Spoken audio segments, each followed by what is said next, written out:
غلیظ ترین کھانا۔ میرا ایک فوتگی والے گھر جانا ہوا۔ کیا دیکھتا ہوں کہ ایک لڑکا بہت ہی زیادہ رو رہا ہے۔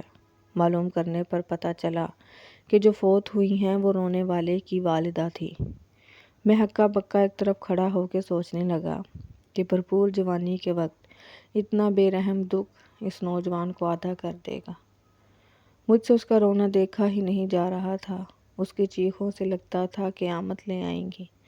وہ اکلوتا بیٹا تھا اپنے ماں باپ کا۔ اچانک ایک بھائی صاحب آگے آتے ہیں اور وہ اسے کھانے کا مینیو پوچھتے ہیں۔ میں حیران ہو جاتا ہوں کہ اس حالت میں وہ کھانا کیسے کھا سکتا ہے۔ اس سے تو صحیح سے بولا بھی نہیں جا رہا۔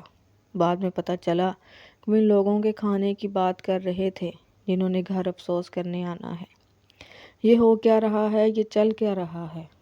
ان کے گھر کوئی شادی یا سالگرہ کا فنکشن نہیں ہے، بلکہ ایک لڑکے کی جنت اسے چھوڑ کے چلی گئی ہے۔ بجائے اس چیز کے کہ ہم اس گھر کا حوصلہ بنیں، اس گھر کے دکھ میں شریک ہو جائیں، الٹا وہ لوگ ہمیں گندی اور کبھی نہ مٹنے والی بھوک کا بندوبست کرنے میں لگ گئے ہیں۔ کیا ہم اس قدر بے حس اور گھٹیا قوم ہیں کہ میت والے گھر بھی کھانا پینا نہیں چھوڑتے؟ اور پھر جنازے کے بعد گھناؤنا کھیل شروع ہوا۔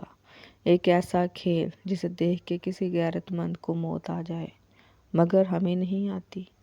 وہی لڑکا جس کی دنیا لٹ گئی، برباد ہو گئی، ہاں وہی لڑکا روتی آنکھوں کے ساتھ ان بھوکی ننگی زندہ لاشوں جن کی عقلوں پہ ماتم کرنا چاہیے ان کو کھانا دے رہا ہے۔ کیا ان کو شرم نہیں آتی؟ کیوں یہ غیرت سے مر نہیں جاتے؟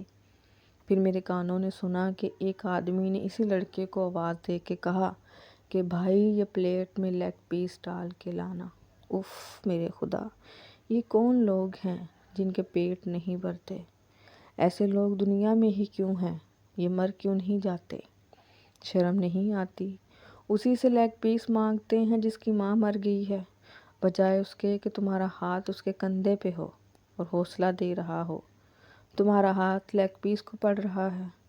کسی دانا آدمی کا قول یاد آ گیا کہ سب سے غلیظ ترین کھانا وہ ہے جو ہم میت والے گھر سے کھاتے ہیں۔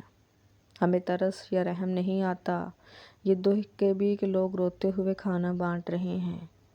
میں نے ایسے لوگ بھی دیکھے ہیں جو میت والے گھر سے ناراض ہو کے چلے جاتے ہیں کہ ہمیں کھانا نہیں دیا، ہمیں کھانا نہیں پوچھا۔ کسی نے یہی گھٹیا لوگ کھا کھا کے پھر گندی ڈکاریں مارتے ہیں اور اسی میت والے گھر ہنستے بھی ہیں۔